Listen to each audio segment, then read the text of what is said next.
अबे ओए, दिखाई देता है नहीं? जलता है। अकल है या नहीं भेजे में? माफ करना भाई साहब, गलती हो गई।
ला पुत्र, मैं बना देती हूँ तेरे वास्ते फंदा। तू भी ना जाके मेरे वास्ते एक रस्सी ले आ। तुझे इस पंखे से फांसी देने के बाद मैंने भी फांसी ले लेनी है। तेरे बगैर मेरी जिंदगी का क्या मतलब है? पुत्र, मैं हार नहीं मानूंगी जब तक तेरी जिंदगी, तेरा शरीर, तेरा चेहरा सब पहले जैसा नहीं हो जाता। पर पुत्र, तू भी हार नहीं मान सकती है। तेरी बीजी है ना तेरे नाल। हम ये लड़ाई जीतेंगे पुत्र, हम ये लड़ाई जरूर जीतेंगे। एक असंतुष्ट आवारा लड़के के बदले का एक वार एक लड़की को शारीरिक, मानसिक और भावनात्मक पीड़ा से भरा जीवन झेलने पर मजबूर कर देता है।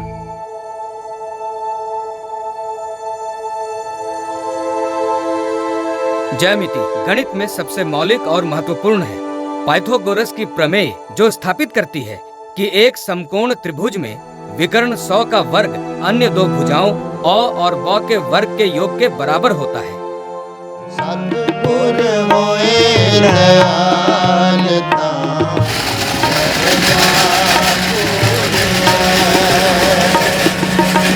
सतगुर होए दयालता, अब एक बात कहूँ मीना, तेरी कुड़ी रश्मि तो बहुत ही सोहनी है, बड़ी सियानी और समझदार है। सब वाहिगुरु की मेहर है। पढ़ाई लिखाई में बहुत अच्छी है। पवन चाहता है कि वो खूब पढ़े लिखे। वो की कहते ने उन्होंने PhD करे। एक बात कहूँ, बिना आदमी के तूने अपने दोनों बच्चों को बहुत अच्छी परवरिश दी। माँ बाप दोनों का फर्ज निभाया, बहुत बड़ी गल है मीना। कुलजीत, वक्त और हालात सब सिखा देता है। सब वाहिगुरु की मेहर है।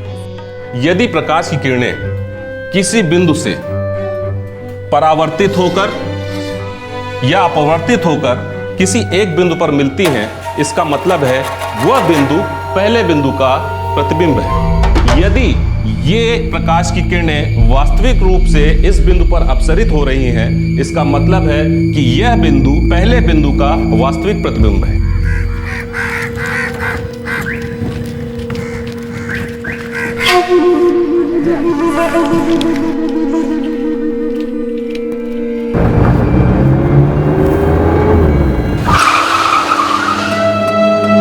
रश्मि पुत्र,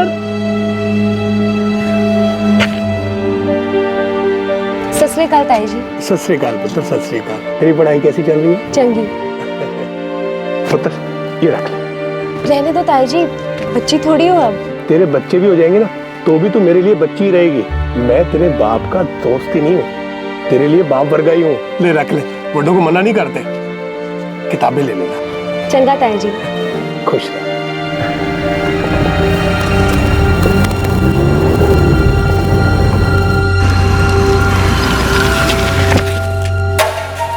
रश्मि, तेरे नाल गल करनी है एक। कौन सी गल? तू मैनू बहुत पसंद है। 1 साल हो गया तेनू क्लास में देखते हुए। तू मुझे बहुत अच्छी लगने लगी है। मुझे ऐसी बातें पसंद नहीं। जा तो। ऐसा क्यों बोल रही है रश्मि तू? देख, मैं अनजान थोड़ी हूं ना यार। हाँ, मैं तेनू बहुत पसंद करता हूँ। रश्मि देख, मैं बहुत पसंद करने लगा हूँ तेनू यार। बोला ना, मुझे ऐसी बातों में कोई दिलचस्पी नहीं। मैनू पढ़ के कुछ बनना है। हुण जा तू। रश्मि,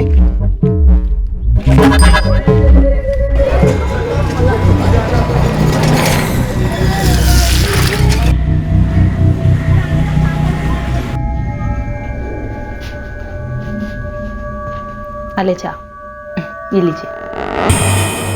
तुझे क्या हुआ? मैं उसी कुड़ी नाल ब्याह करना है। तो तू उसे बोल क्यों नहीं देता कि तुझे उससे ब्याह करना है? मैंने बोला उसे कि तेनू मैं बहुत पसंद करता हूँ, पर उसने मैनू ना बोल दिया। बड़े तेवर दिखा रही है ये रश्मि। रब ने थोड़ी अच्छी सूरत क्या दे दी, खुद को बड़ी हूर समझने लगी। और रणदीप पे आज तूने पहली बार कहा ना उसको, और पहली बारी में लड़कियां थोड़ी मान जाती हैं।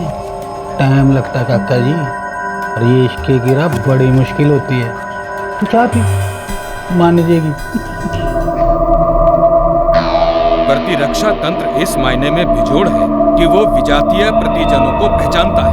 प्रतिरक्षा तंत्र एलर्जी की प्रतिक्रियाओं, प्रतिरक्षा रोगों,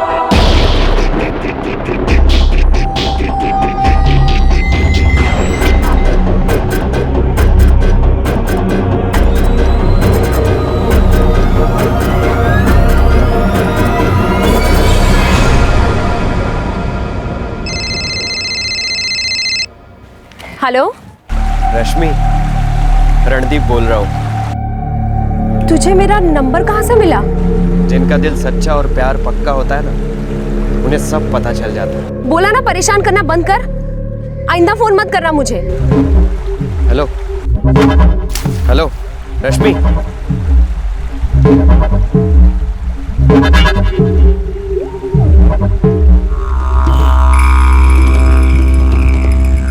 ओ भाई देवदास, बे लगा एक खींच, सारी टेंशन दूर हो जानी है। मैनू वो बहुत पसंद है यार। अबे हार न मानियो बे। अबे तुझे बोलता है ना तो बहुत टेंस लगता है। आजा, टेंशन उमार गोली और इसे लेके देख, सारा टेंशन रफू चक्कर हो जाएगा। सारी दुनिया तेरे थल्ले और तू आसमान पर होगा, समझा? लड़की के मना करने और उसका प्रस्ताव ठुकराने को मंजूर करना किसी लड़के के लिए इतना मुश्किल क्यों होता है? क्यों सीधा ईगो पे चोट लगती है? क्यों वो इसे अपनी मर्दानगी पर चोट मान बैठता है? क्यों वो इसे अपनी बेइज्जती समझता है? कब से हो रहा है ये सब?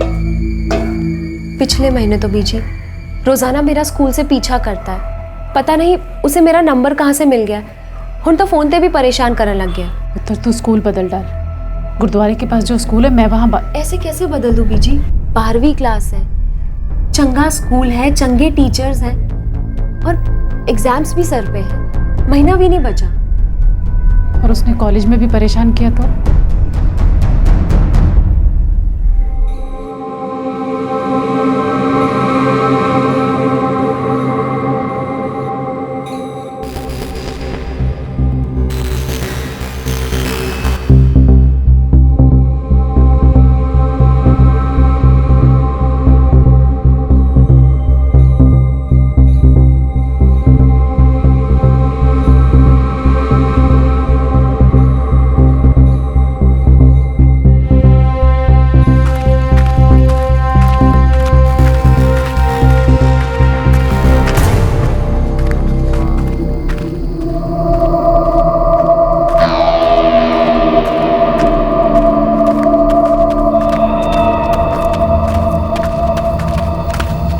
रश्मि, ओए रश्मि,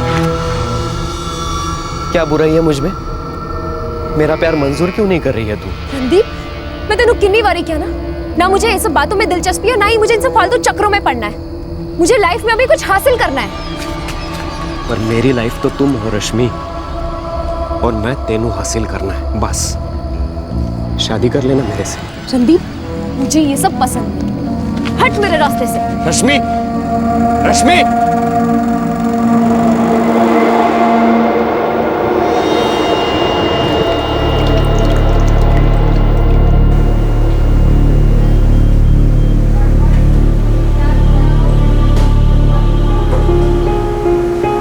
रश्मि पुत्र, कैसी है तू बेटा? फर्स्ट क्लास आंटी जी। तेरे 12वीं के नंबर पता चले, बहुत खुशी हुई। अब पढ़ लिख के बड़ी ऑफिसर बनना, अपनी माँ का नाम रोशन करना, समझी? जी। बीजी, गल करनी सी।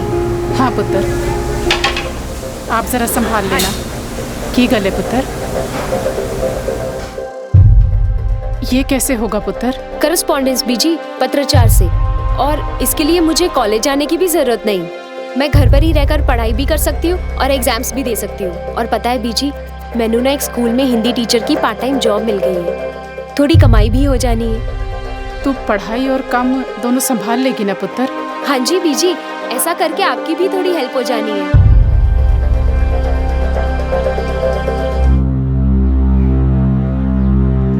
देख रश्मि, मुझे पता है मैं ज्यादा नहीं कमा पाता, लेकिन मैं और काम करूंगा और मेहनत करूंगा।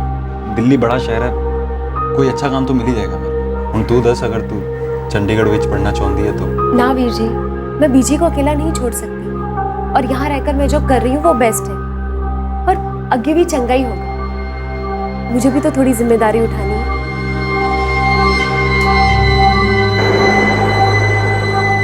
रश्मि जब सिर्फ 2 साल की थी तो उसके सर से उसके पिता का साया उठ गया था। उसके पिता एक ट्रक ड्राइवर थे जिनकी सड़क दुर्घटना में मृत्यु हो गई थी। तभी से उसकी मां ने गुरुद्वारे की रसोई में काम करना शुरू किया और उसे और उसके भाई पवन को पाला पोसा। पवन ने बचपन से ही मां का हाथ बटाने और पढ़ाई में होशियार बहन को अच्छी शिक्षा देने के लिए काम करना शुरू कर दिया। रश्मि इसी उम्मीद के साथ बड़ी हुई थी कि उसे एक दिन कुछ बड़ा करके दिखाना है। अपनी उस मां को खुशी देनी है जिसने पूरी उम्र उनकी परवरिश की जद्दोजहद में खट खट के गुजारी थी। एक था राजा। वैसे तो वो राजा अपने लिए हमेशा खूब खर्चा करते थे, लेकिन दूसरों के लिए उनकी मुट्ठी हमेशा बंद रहती थी।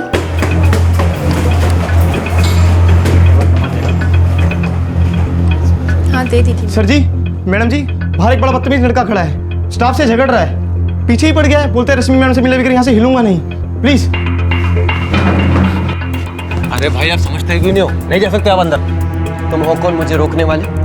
वो मेरी दोस्त है और मुझे अभी उससे मिलना है, इसी वक्त। आप नहीं मिल सकते। आप कौन है वहाँ? कौन लड़ रहा है साफ्ते? सर जी नशे में है ये, रश्मि मैडम से मिलने की जिद कर रहा है। हमने कहा भी वो क्लासरूम में, लेकिन मानता ही नहीं है। अड़ गया है कि क्लासरूम में जाएगा। वो मेरी फ्रेंड है और मैंने उससे अभी मिलना है। बुलाओ उसे। देखिए भाई साहब, ये स्कूल है और रश्मि मैडम यहाँ पे टीचर है, और मुझे नहीं लगता उनका आप जैसा कोई भी दोस्त होगा, इसलिए प्लीज आप जाइए। तू है कौन? तेनू पता है तू गल किससे कर रहा है? प्लीज आप यहाँ से शराफत से चले जाइए, वरना हमें आपके खिलाफ एक्शन लेना पड़ेगा। मैं रश्मि से मिले बगैर नहीं जाऊंगा यहाँ से। आपको जो कार्रवाई करनी है कर लो, बस। अरे कमाल बन जाए।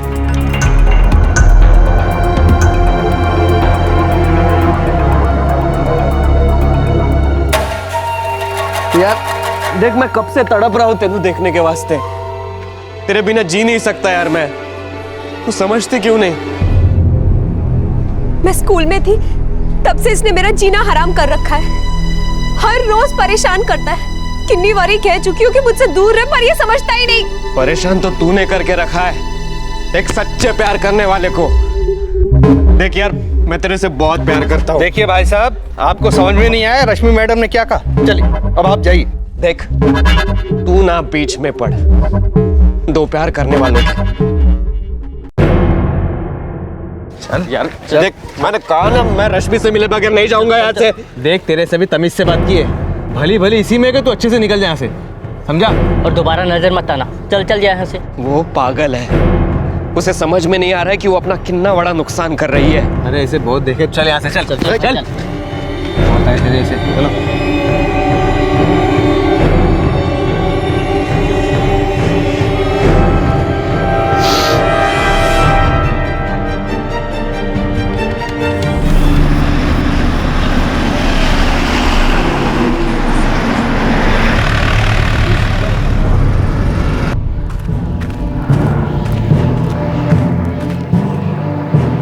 भाई साहब, रश्मि बहुत परेशान है।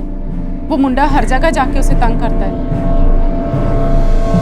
पर जय जी, आपको ना वो नानक राम जी जो सरपंच है ना, उनसे बात करनी है। मैं उनको फोन कर दूंगा और बोलूंगा कि वो इस बात को पंचायत में भी उठाएं। आप उनसे कल ही जाके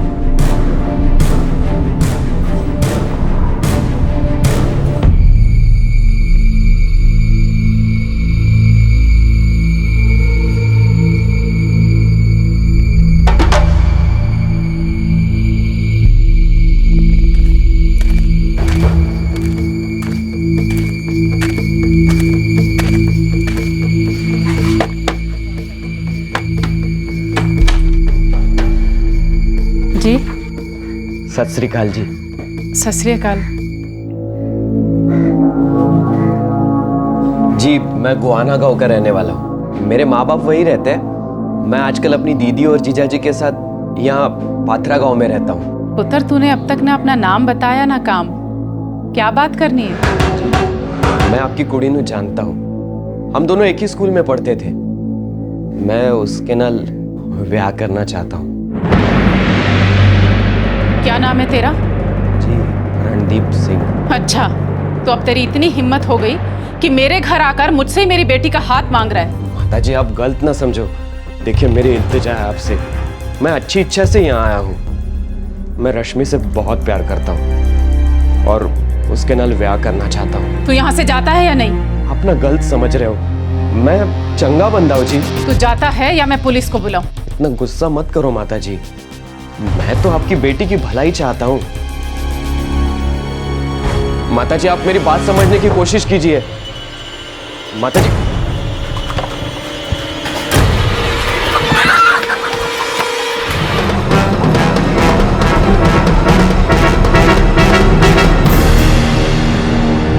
मेरी बेटी जब स्कूल में थी तब से उसे परेशान कर रहा है जी। रणदीप नाम है मुंडे का। पाथरा गांव में अपने बहन थे जीजा दे नाल रहता है। मीना जी, आप फिक्र ना करें। अगले रविवार पंचायत मीटिंग में इसके बारे में बात करेंगे। आप आ जाइए। जी, बड़ी मेहरबानी होगी आपकी।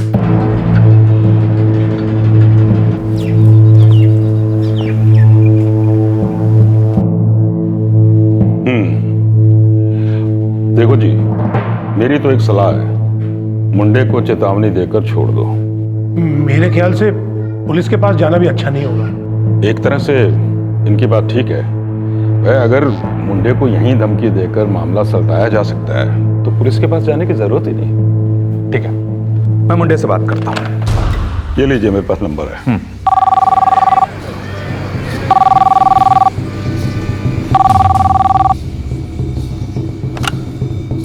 हेलो जी, मैं गुराली गांव पंचायत से बोल रहा हूँ। रणदीप सिंह से बात करनी है। जी, वो तो घर पे नहीं है जी। क्या बात है जी? कहाँ होगा जी? बात तो बताइए जी। जी, रणदीप सिंह अभी पंचायत में नहीं आया तो मामला गड़बड़ हो जाएगा, मुश्किल हो जाएगी। हमें खुद फैसला लेना पड़ेगा। बात गंभीर है। बात क्या है जी? देखिए, यदि खुद रणदीप सिंह आकर बात पता लगा ले या फिर आप आकर बात पता लगा।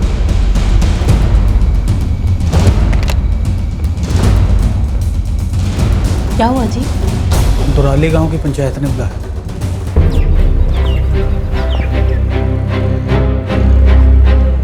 ये क्या कह रहे हैं आप लोग? मेरा भाई ऐसे नहीं कर सकता। आपको ना मेरी बेटी के स्कूल आकर देखना चाहिए था। क्या तमाशा किया आपके भाई ने। अरे उसकी वजह से मेरी बेटी ने कॉलेज जाना छोड़ दिया और पत्राचार से पढ़ाई शुरू की। और हद तो तब हो गई जब वो मेरे घर चला आया। हिम्मत देखो उसकी, आकर मेरी बेटी का हाथ मांगने लगा। आप मेरी बात सुनिए जी। देखिए, आज के बाद हमारा रणदीपा आपकी बेटी के आसपास भी नहीं भटकेगा जी। जो भी गलतफहमी हुई है जी, खत्म करो उसे। मिट्टी पाओ जी। कोई गलतफहमी नहीं हुई है। अच्छा होगा आप उसे सलीका सिखा दें, तहजीब सिखा दें। रश्मि और उसकी माँ की तरफ से अगर कोई भी शिकायत आई तो पंचायत पुलिस में जाएगी। कानून अपना काम करेगा, पहले से बता देते हैं आपको। देखो जी, ऐसी नौबत आएगी नहीं जी। मैं वादा करता हूँ जी आपसे।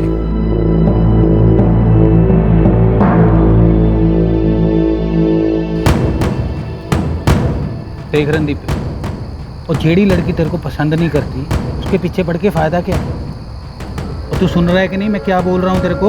ओहो रणदीप, छड़ उस कुड़ी को। तेरे लिए मैं उससे भी सोनी कुड़ी लाके दूं। और फिर भला तेरे लिए सोनी कुड़ियां दी कमी है? तेरे ऊपर तो ऐसी 1000 कुर्बान, तू फिक्र न कर।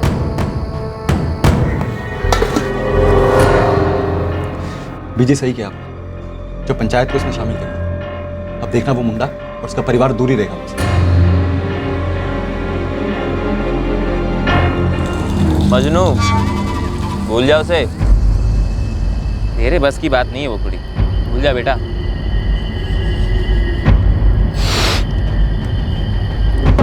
मैं स्कूल में थी तब से इसने मेरा जीना हराम कर रखा है।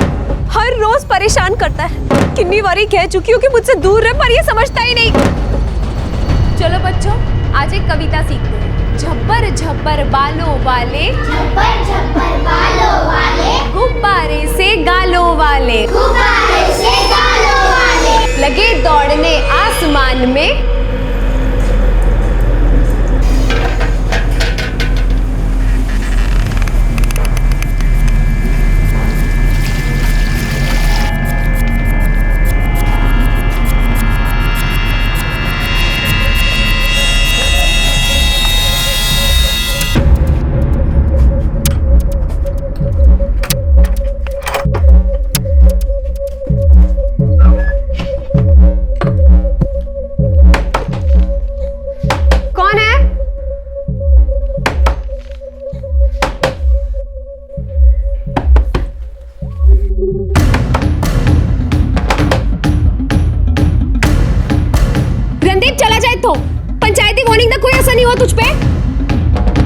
बस 1 मिनट, एक गल करनी है तेरे से। रणदीप, तू जाता है या पुलिस को बुलाऊं? रश्मि, बस 1 मिनट गल करने का मौका दे दे। रश्मि, रश्मि, रश्मि, रश्मि, प्लीज, प्लीज एक बार बात करनी है। रश्मि! रणदीप, चला जा यहाँ से, नहीं तो मैं चिल्ला चिल्ला कर लोगों को इकट्ठा कर लूंगी।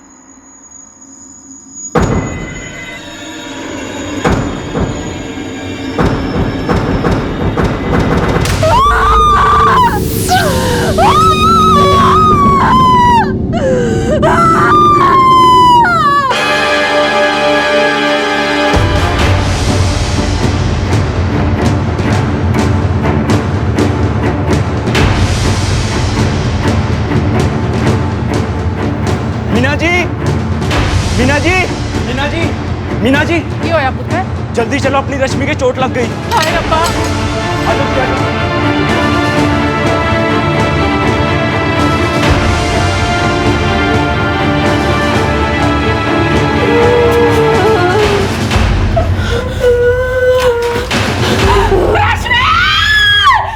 अरे एम्बुलेंस बुलाओ जल्दी से।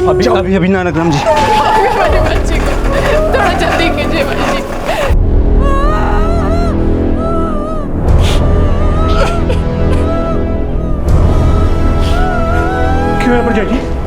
मैं तो गुरुद्वारे में थी, हरदीप बुलाने आया, कहने लगा रणदीप घर आया था।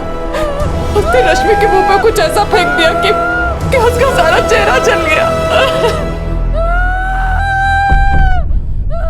डॉक्टर साहब, देखिए काफ़ी जल गई है, हम यहाँ ज़्यादा कुछ नहीं कर पा रहे हैं, लेकिन पेन किलर्स दे दिए हैं। आप उसे चंडीगढ़ ले जाओ, वहाँ उसका बेहतर इलाज हो सकता है।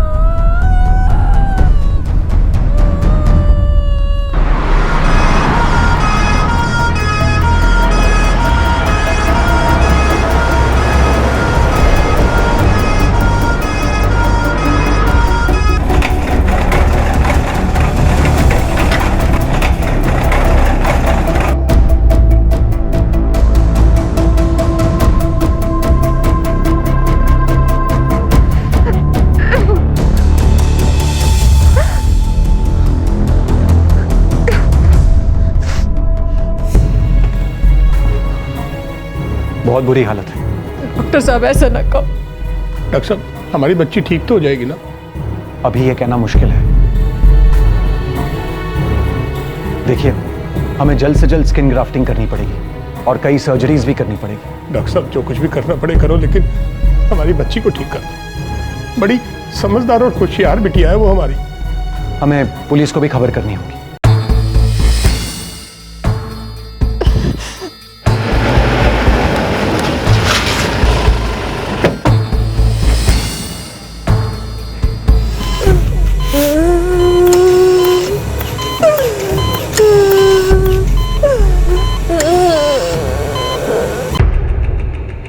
एसिड अटैक का केस है।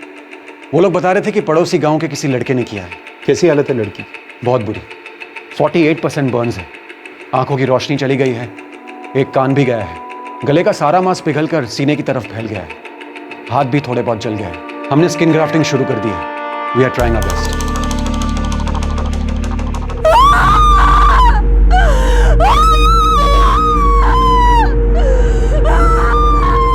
जी मैं रश्मि के फादर का दोस्त हूँ, वो तो अब रही नहीं। क्या नाम बताया आपने लड़के का? जी रणदीप सिंह, पाथरा गांव का है। कब से हमारी बच्ची को परेशान कर रहा है, जबकि पंचायत ने उसके परिवार को चेतावनी दी थी कि वो रश्मि को परेशान ना करे, लेकिन किस हद तक चला गया लड़का।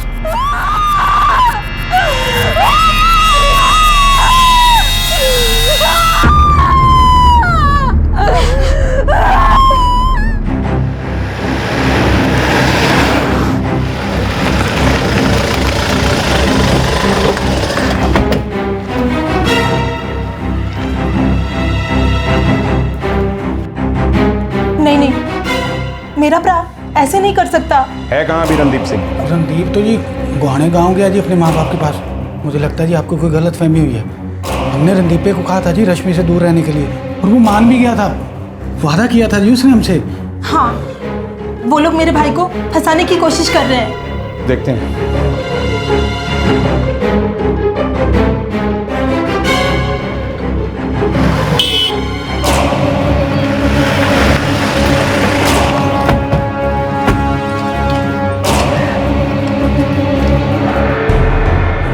सुबह से अंदर मुंह लटका के बैठा है, पता नहीं क्या हो गया मुंडे को। हटो।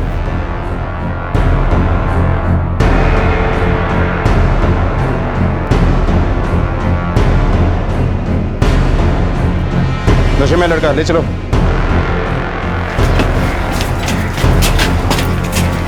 साहब, क्या बात हुई है? क्या किया है मेरे बेटे ने? एक लड़की पे एसिड फेंका है, बहुत बुरी हालत में है बेचारी।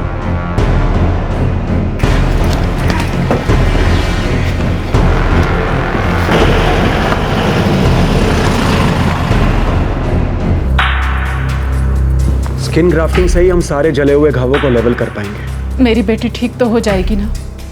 अभी तो वो कुछ देख भी नहीं पा रही है। वो बात की बात है, लेकिन इस वक्त कुछ भी बताना मुश्किल है। उससे बहुत तकलीफ हो रही है, दर्द लगातार हो रहा है और बंद ही नहीं हो रहा है। दर्द होगा, हम उसे पेन किलर्स दे रहे हैं, फिर भी दर्द होगा। कई सर्जरीज भी होगी और काफी खर्चा भी होगा। कितना खर्चा होगा डॉक्टर साहब?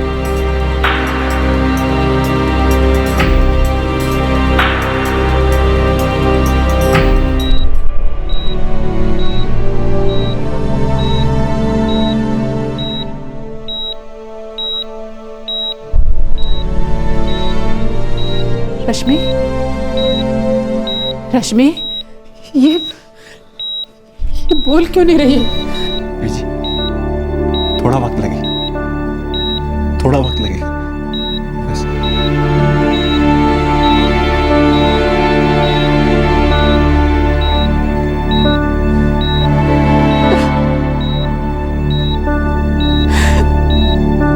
पुत्र, मैं कोशिश करूंगा कि ज्यादा से ज्यादा पैसों का बंदोबस्त कर सकूं। मैं भी एडवांस मांग लेता हूँ। बीजी कह रही हैं कि घर पे थोड़ा सा सोना पड़ा हुआ है, और अपने कजन से भी बात कर लेता हूँ। ताया जी,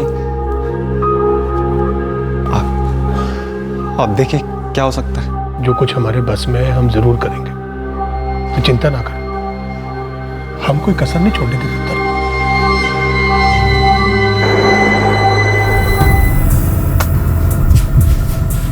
क्यों किया ये? मैं उसे तंग नहीं करता था, मैं तो बहुत पसंद करता था उसे, प्यार करता था उससे। यहाँ तक कि मैंने उसके माँ से भी रिक्वेस्ट की थी। मैं तो उससे शादी करना चाहता था। वो तो नहीं चाहती थी ना, इतनी सी बात तेरे भेजे में नहीं घुसी। मैं ऐसा कोई खराब बंदा थोड़ी ना हूँ। कमीने 20 साल की है वो, पूरी जिंदगी पड़ी है उसके आगे। बर्बाद कर दिया तूने उसकी बाकी की जिंदगी, खाक कर दिया सारे सपने, और कह रहा है मैं कोई खराब बंदा तो नहीं हूँ। जिंदगी में तरक्की करना चाहती थी। मैंने कब रोका जी उसे तरक्की करने से? हमेशा धमकी देती थी जी मुझे, चाहे मैं कितना भी उससे प्यार से बात करता था ना, वो हमेशा गुस्से से ही बात करती थी। मजाक बना दिया था उसने मुझे, कहाँ मैं उससे शादी करना चाहता था और कहाँ वो मुझसे गंदे तरीके से पेश आती थी। कुत्ता बना दिया था उसने मुझे। आखिर मैं भी अपने गुस्से को कब तक काबू में रख पाता। मैंने भी सोच लिया कि उसको सबक सिखाऊं। अगर वो मेरी नहीं हो सकती तो वो दूसरे किसी की नहीं हो सकती। जान से मार देना चाहता था मैं उसे। रश्मि प्लीज प्लीज एक बार बात करनी है। रश्मि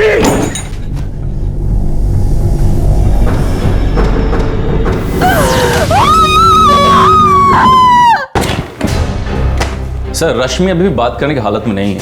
उसके माँ, भाई, सरपंच और रश्मि के स्कूल के स्टाफ सबके बयान लो। इस लड़के ने हर जगह जाके रश्मि को हैरेस किया। सर 402 लगा रहा हूँ घायल करने के इरादे से घर में बिना अनुमति घुसने के लिए, और सर 307 हत्या के प्रयास के लिए। हाँ, वो कन्फेशन तो कर ही चुका है कि वो उसका कत्ल करना चाहता था। बस अब हमें एड़ी चोटी का जोर लगाना है ताकि किसी भी तरह से बेल ना मिल सके। एक तरफ जहां पुलिस रणदीप सिंह के खिलाफ चार्जशीट तैयार कर रही थी, वहीं दूसरी तरफ रश्मि एक के बाद एक सर्जरी से गुजरती अपनी जिंदगी को फिर से पहले जैसा करने की जंग लड़ रही थी।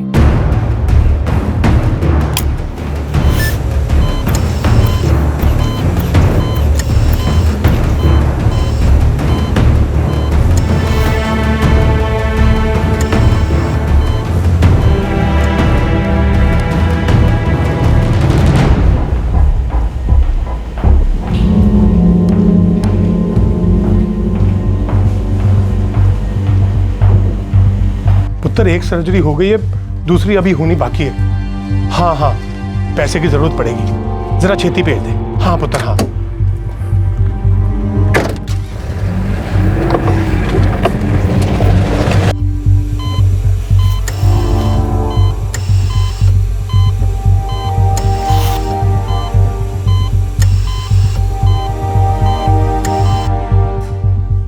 परजाई जी, अब आप बिल्कुल भी चिंता ना करो, मेरा बेटा और पैसे भेज रहा है अभी। कृपाल भाई साहब, आपने हर मुसीबत में हमारा साथ दिया है, हमेशा हमारे साथ खड़े रहे। हम साथ नहीं देंगे तो और कौन साथ देगा?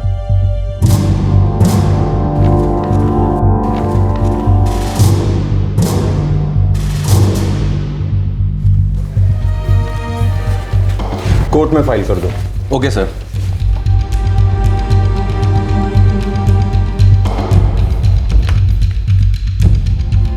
नवंबर में देखता हूँ, पहले जरा चार्जशीट का स्टेटस देखना पड़ेगा, उसके बाद ही कुछ बता सकता हूँ। सर जी, मुआवजे की बहुत सख्त ज़रूरत थी, थोड़ा जल्दी हो पाता तो। इलाज का खर्च बहुत भारी हो रहा है उठाना, मैं गरीब औरत हूँ। मैं समझ सकता हूँ, इनफैक्ट मैं आपके लिए कोशिश भी करूँगा, लेकिन ये जो मुआवजे का प्रोसेस है ना, ये तो पूरा करना ही पड़ेगा। देखो, आप सब्र रखो, हम आपके लिए अच्छे से अच्छा करेंगे। आप सरकारी मुआवजे के लिए दरख्वास्त तो दे ही चुके हो? जी, दरख्वास्त तो दी है, पर अब तक कुछ हुआ नहीं। सुना है आपका एनजीओ भी मदद करता है। हाँ, पर उसके लिए मुझे बाकी लोगों से भी बात करनी पड़ेगी, तभी ये तय हो सकता है कि आपको कुछ मिलेगा या नहीं। जी, अगर थोड़ा जल्दी हो पाता तो अच्छा था। पूरी कोशिश करेंगे। जो बेस्ट होगा वो जरूर करेंगे, देखते हैं क्या हो सकता है। देखें क्या बन पड़ता है। हम पूरी कोशिश कर रहे हैं। मैं समझ सकती हूँ, हम सब कुछ कर रहे हैं, हम कोई कसर नहीं छोड़ेंगे।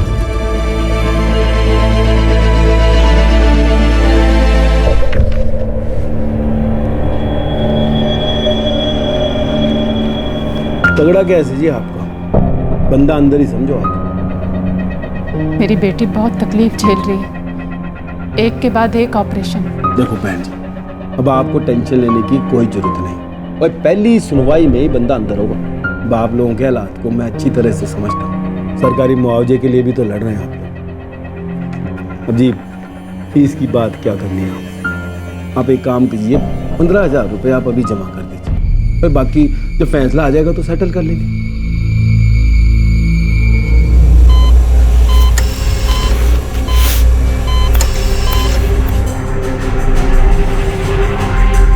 सारे रिश्तेदारों से ले चुके, काम से भी जितना एडवांस मिल सकता था ले लिए।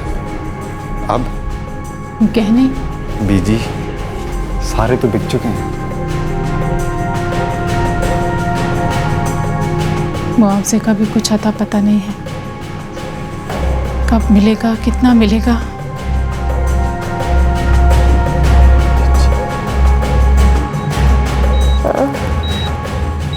बहुत दर्द हो रहा है बीजी। मैं समझ रही हूँ पुत्र, मैं रोज तेरे वास्ते वाहिगुरु से अरदास करती हूँ, वो तेरा दर्द जल्दी ठीक कर देंगे, तू अच्छी हो जाएगी बेटो। आज तारीख क्या हो गई? 10 मार्च हो गई पुत्र। इतना टाइम निकल गया, कुछ पता ही नहीं चला। डॉक्टर साहब कह रहे हैं तू जल्दी पहले जैसी भली चंगी हो जाएगी पुत्र। फिर मैं देख पाऊंगी ना बीजी?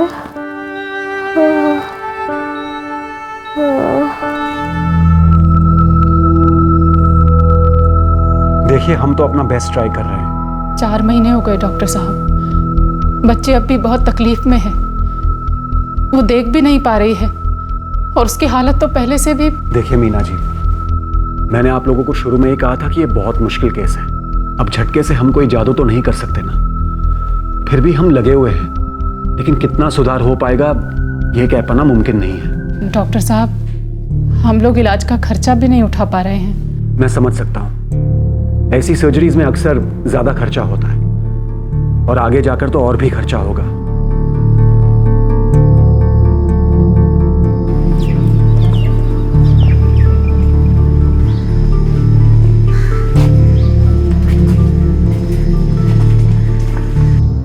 रश्मि, ले पुत्र, दवा ले ले। इधर ही रख दिया करो बीजी, आपको बार बार आंटी लोड नहीं। कोई गल नहीं पुत्र, हाथ पैर चलते रहे तो बुढ़ापा देर से आता है।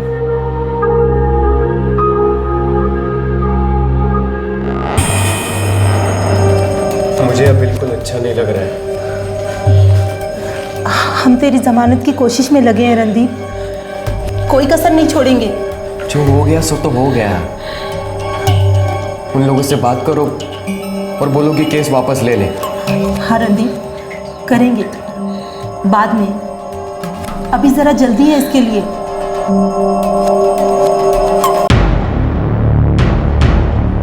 मतलब क्या है जी आपका? मैं कुछ नहीं कर रहा हूँ। मतलब ये है कि केस कुछ आगे ही नहीं बढ़ रहा। पाजी, अब सुनवाई मेरे हाथ में तो नहीं है ना, और जज होता है, सामने वाली पार्टी का वकील है। मैं कल्ला जाके क्या उखाड़ लूंगा? पता नहीं आप लोगों को ऐसा क्यों लग रहा है कि मैं आपके केस में नहीं लगा हुआ। पाजी, मैं जी जान से आपके केस में कोशिश कर रहा हूँ, और थोड़े दिन की बात है, बस तारीख मिलने ही वाली है, कोई आप टेंशन मत लो।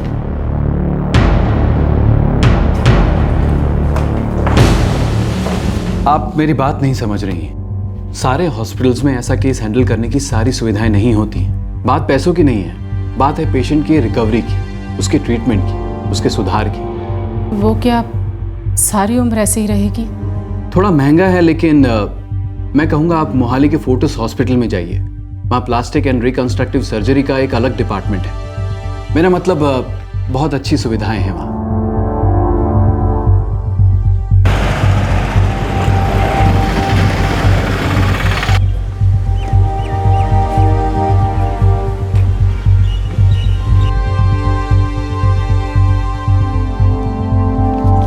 आप रश्मि को कल यहां पर ले आइए, मैं अपनी कलीग से इस केस के बारे में बात करके रखूंगा।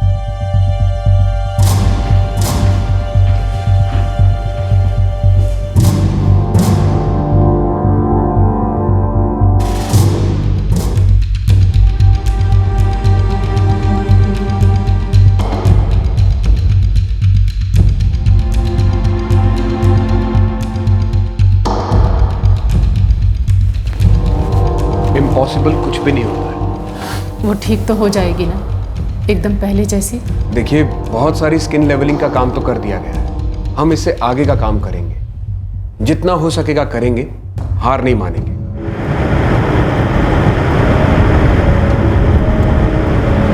भाई साहब, वहाँ बहुत ज्यादा खर्चा होगा क्या?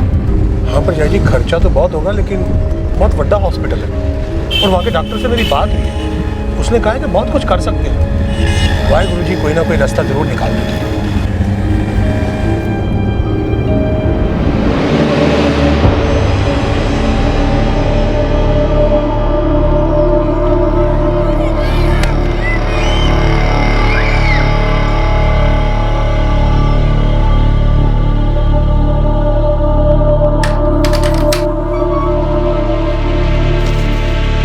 रश्मि,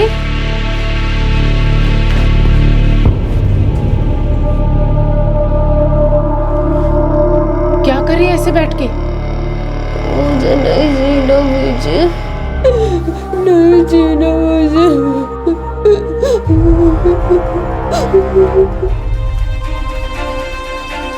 डरिए मत, इसने ज्यादा दवा नहीं खाई है।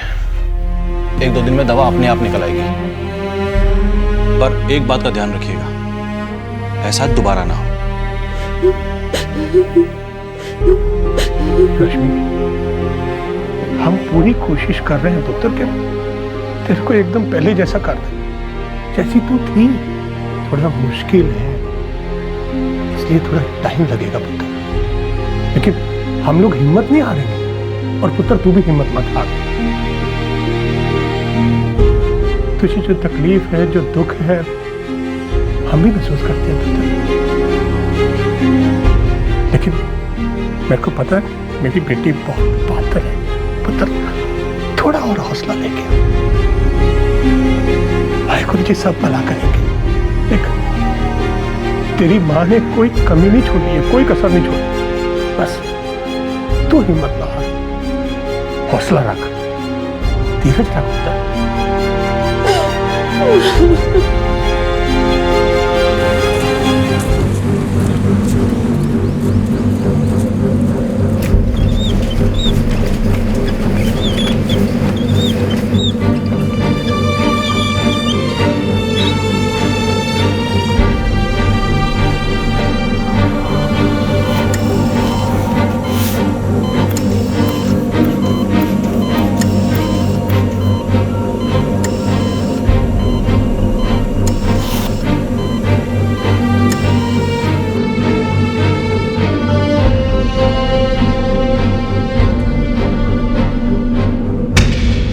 जो ऑपरेशन अभी हमने किया है उसे जेड प्लास्टिक कहते हैं। इससे डिफॉर्मिटी दूर होगी और फंक्शनैलिटी ठीक होगी। मतलब चेहरा मोहरा ठीक होगा, गर्दन और आसपास के हिस्से हिलेंगे डुलेंगे, काम करने लगेंगे। रश्मि ठीक हो जाएगी ना डॉक्टर साहब? हाँ जी, लेकिन अभी ये शुरुआत है, अभी कई और सर्जरी होगी।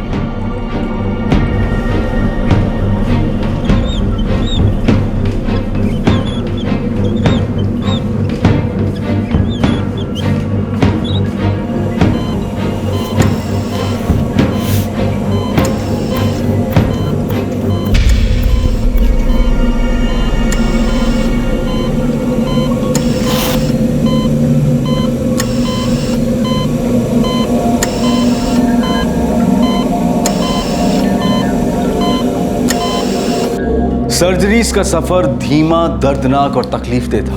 एक शाम रश्मि की जिंदगी एक नीच इंसान की वजह से एकदम उलट गई। रश्मि का शादी के लिए मना करना रणदीप को अपनी बेइज्जती लगी। वो जेल पहुंच चुका था और बेल के इंतजार में वहां सड़ रहा था, लेकिन उसके खिलाफ मुकदमा अब भी वहीं का वहीं थमा हुआ था।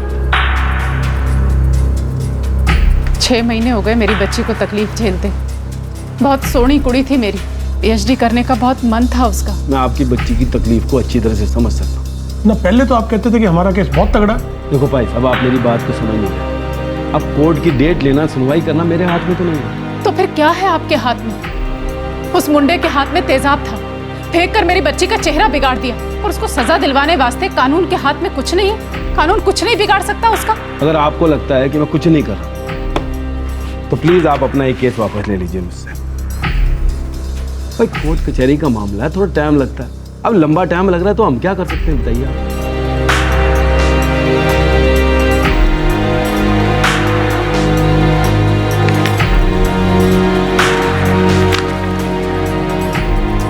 बहुत बुरा हुआ जी। उस मुंडे का तो अब तक बाल भी बांका नहीं हुआ। पिछला वकील तो कह रहा था कि केस की एक भी तारीख नहीं मिली। खैर, उसने जो किया किया, अब मैं सब संभालूंगी।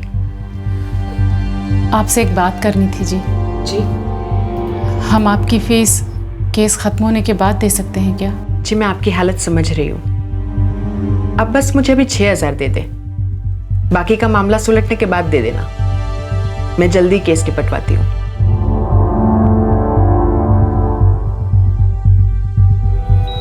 पुत्र, नई वकील सुषमा जी ने कहा है कि वो केस जल्दी खत्म करवा देंगे। बीजी, मेरे इलाज में बहुत खर्चा हो रहा होगा ना? पुत्र, अभी ये सब सोचने की ताकत नहीं है मुझ में। मैं बस इतना चाहती हूँ कि तू जल्दी से ठीक हो जाए।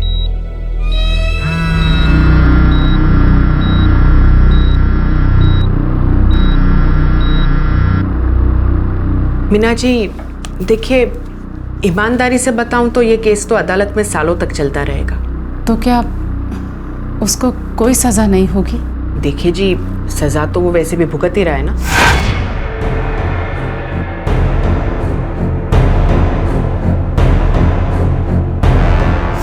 वैसे मैं रणदीप सिंह और उसके परिवार से मिली।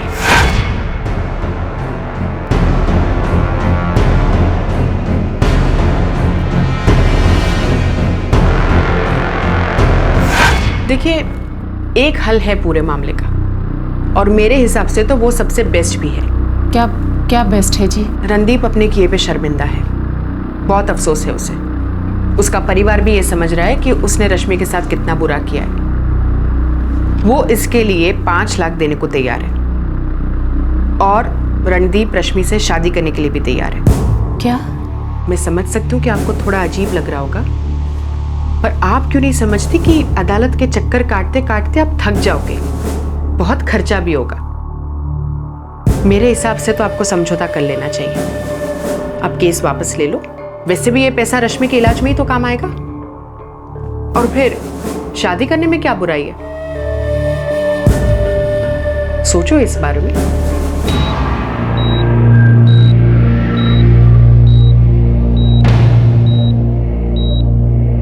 बीजी,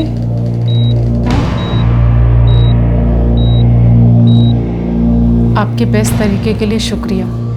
अब हमें आपसे अपना केस नहीं लड़वाना है। देखिए जी, मैंने तो आपको एक जल्द और अच्छा रास्ता सुझाया था। मेरी बेटी का चेहरा उसे वापस लौटा सकती हैं आप।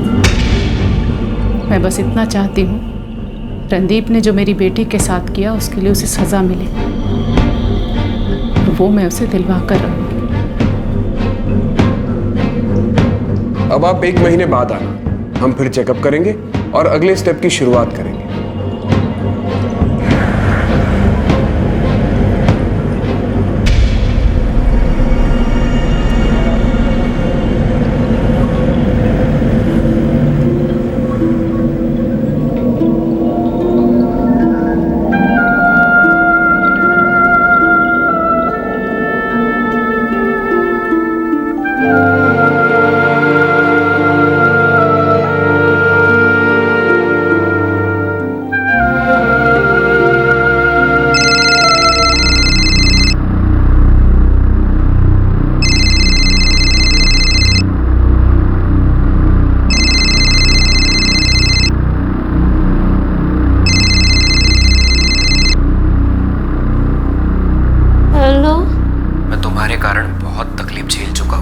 केस वापस ले ले।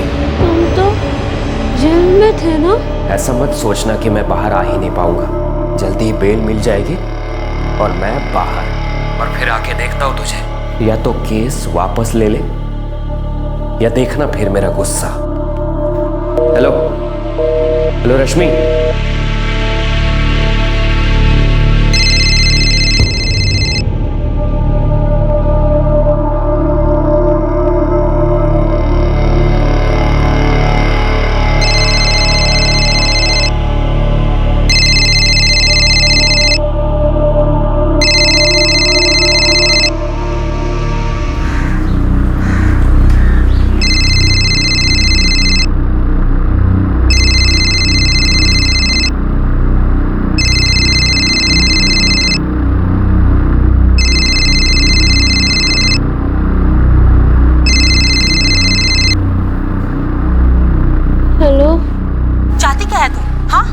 कौन बोल रहा? जो होना था वो तो हो गया ना, और हम पैसे देने के लिए भी तैयार हैं। फिर क्यों तू और तेरी माँ मेरे भरा की जिंदगी बर्बाद करने पे तुले हैं?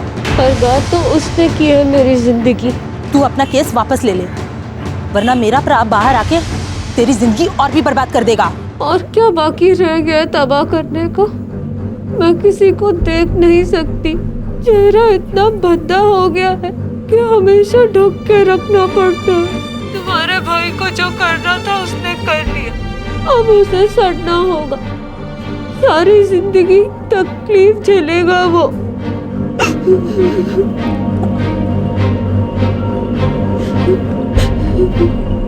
रश्मि रणदीप को उसके किए की सजा दिलवाना चाहती है। रश्मि खुद सजा भुगत रही है, मानसिक तकलीफ से गुजर रही है, उसकी जिंदगी बेहतर होने का नाम ही नहीं ले रही। उसने दोबारा से अपनी जान लेने की कोशिश की, लेकिन इस बार भी उसकी मां वक्त पर पहुंच गई और वो बच गई। अब रश्मि अपनी इस जंग में पस्त होने लगी थी, हार मानने लगी।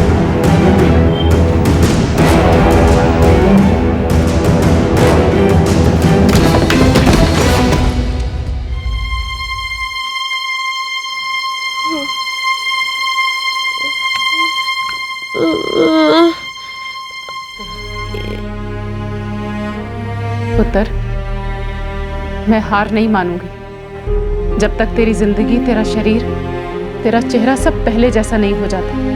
और पुत्र, तू भी हार नहीं मान सकती है। तेरी बीजी है ना तेरे नाल, हम ये लड़ाई जरूर जीतेंगे।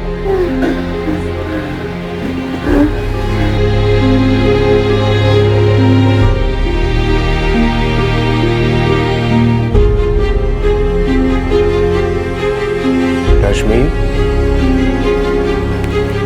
बेटा मैं जानता हूं तुम देख नहीं सकती,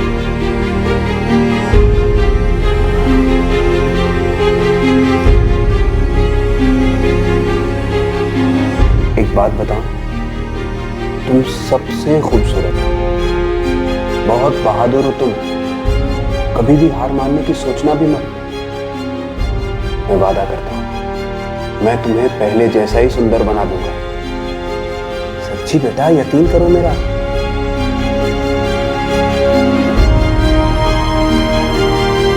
अच्छा तो फिर प्रॉमिस करो मुझसे कि तुम कभी भी कुछ ऐसा नहीं करोगी, खुद को जरा सा भी नुकसान नहीं पहुंचाओगी तुम।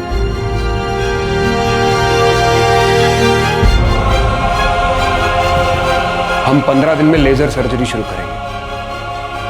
रश्मि बेटा, हम साथ मिलकर ही लड़ाई लड़ेंगे, right?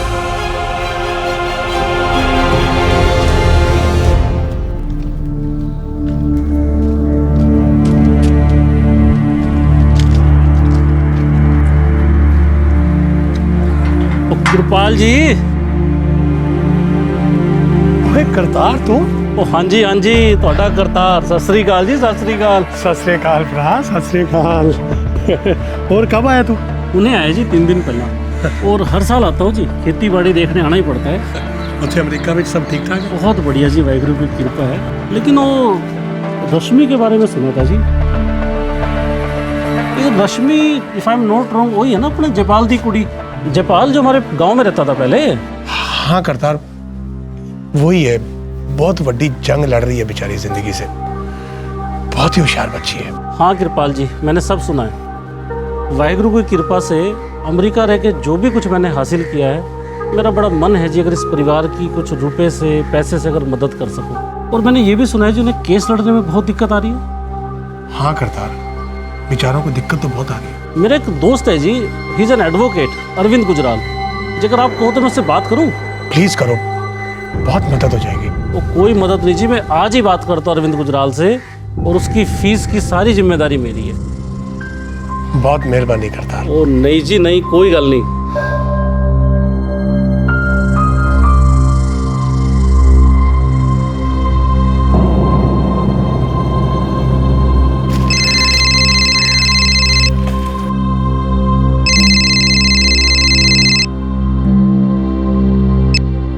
Hello Meena ji, doctor प्रसाद।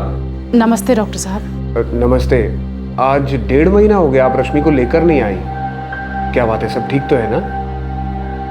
क्या बात है मीना जी? डॉक्टर साहब, हम जितने भी लोगों को जानते थे सबसे उधार ले चुके हैं। अब तो लोग खत्म हो गए पर ज़रूरतें खत्म नहीं हो रही, इसलिए अब हम आगे इलाज नहीं करवा पाएंगे। मैंने पता करने की कोशिश की कि कहीं पे सस्ते में इलाज हो जाए। आपने जो भी हमारे लिए किया उसके लिए शुक्रिया, पर अब हम और इलाज का खर्च नहीं झेल सकते, क्योंकि मैं अब और लोगों के आगे झोली नहीं फैला सकती।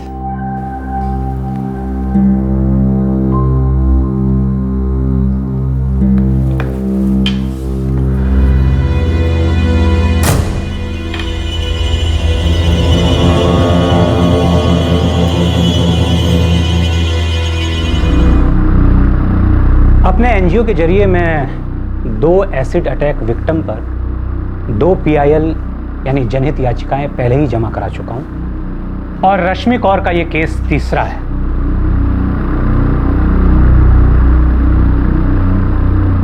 डॉक्टर प्रसाद ने मुझे इस केस के बारे में बताया। मेरी दरख्वास्त है कि इस तरीके के मामलों में पीड़ित को उपलब्ध बेहतरीन से बेहतरीन मेडिकल सुविधाएं उपलब्ध करवाई जाए। ये सरकार की जिम्मेदारी बनती है।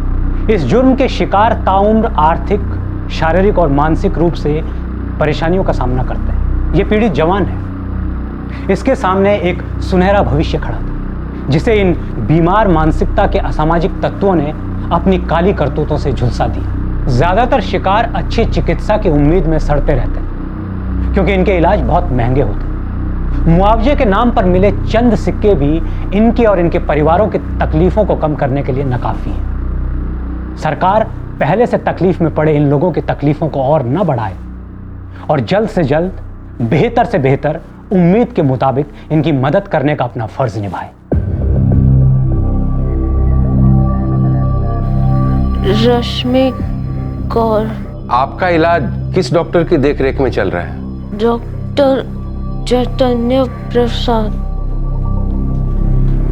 डॉक्टर प्रसाद से अपनी बेटी का इलाज करवा रही थी, फिर पैसे का इंतजाम बहुत मुश्किल हो गया तो इलाज बीच में ही बंद करना पड़ा।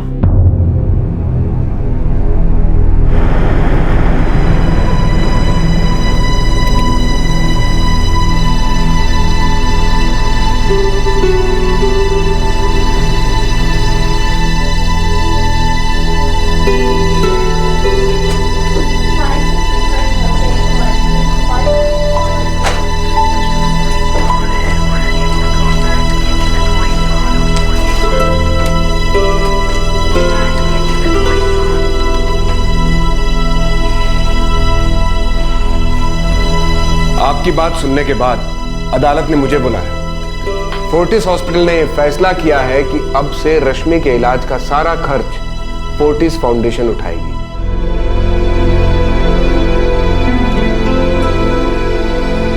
Thank you sir. You're most welcome रश्मि, लेकिन हमारी लड़ाई रुकी नहीं है, अभी चलती रहेगी ये।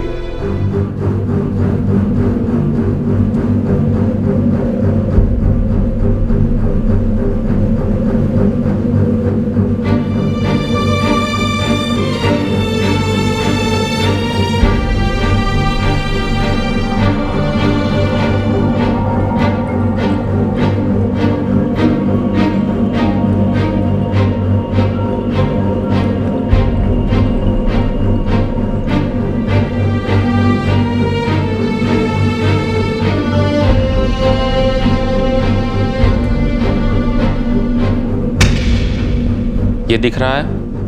साफ साफ नहीं दिख रहा। पास लेके जाओ। बस अब थोड़ा साफ साफ दिख रहा है। और पास लेके जाओ। और रणदीप के खिलाफ मुकदमा अब भी अदालत में है।